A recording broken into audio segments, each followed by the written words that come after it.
Na ni kweli mwanao alifariki? Kaniambia hajafariki.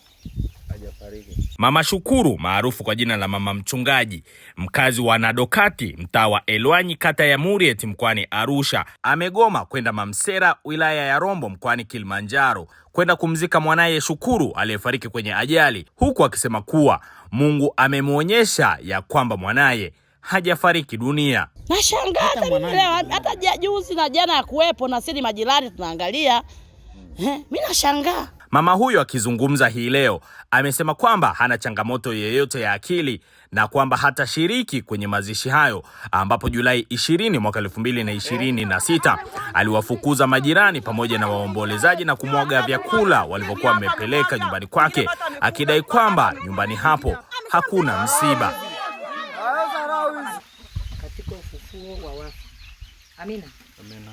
Siku ile Masadukayo watu wasema ya kwamba hakuna ufufuo, wakamwendea wakamuuliza wakisema, Mwalimu, Musa alisema mtu akifa akiwa hana watoto, ndugu yake na amoe yule mkewe ili ampatie nduguye mzao.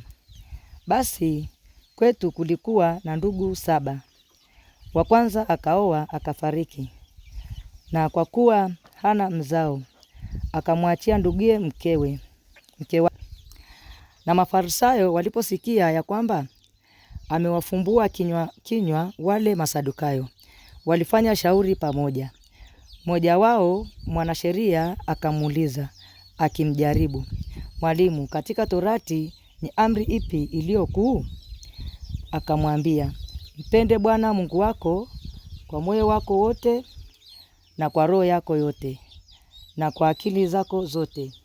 Hii ndio amri iliyo kuu, tena ni ya kwanza. Na ya pili yafanana nayo ni hii, mpende jirani yako kama nafsi yako.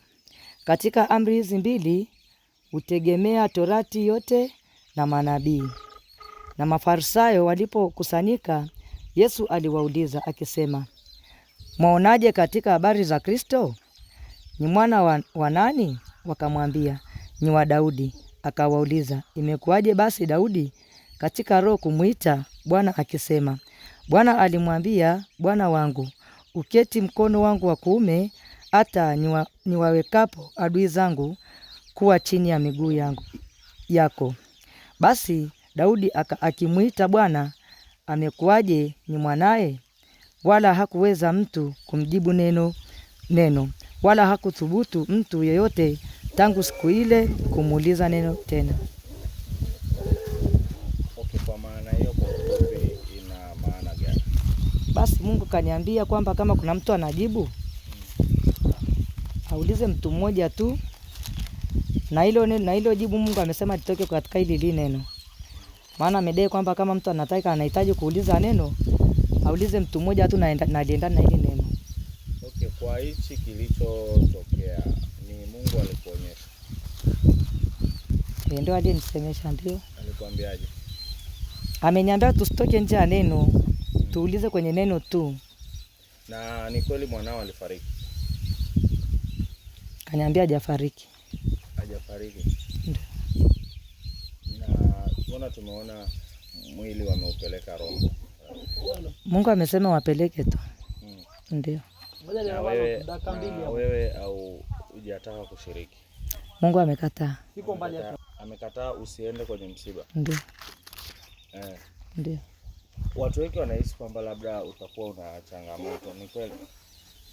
Acha wahisi, lakini mimi sijui. Ndio. Watu wanahisi labda labda watu wanaweza kahisi labda pengine una changamoto. Hili lina ukweli gani? Basi mimi nimemaliza neno. Baadhi ya majirani waliofika katika mtaa wa Muriet, kata ya Sokonwani, ambapo mwili huo ulipelekwa kwa ajili ya kwenda kuagwa na kisha kupelekwa mkoani Kilimanjaro kwa ajili ya kwenda kuzikwa, wameshangaa mama huyo kutokushiriki kwenye mazishi ya mwanaye. Mimi ni Iluminata Justin. Para mama ni mlokole, naona ulokole unamletea shida. Sasa pana mtoto mmoja hivi alifariki, mtoto wake. Alipofariki nashangaa kaenda dukani sokoni kwenda kuuza mboga.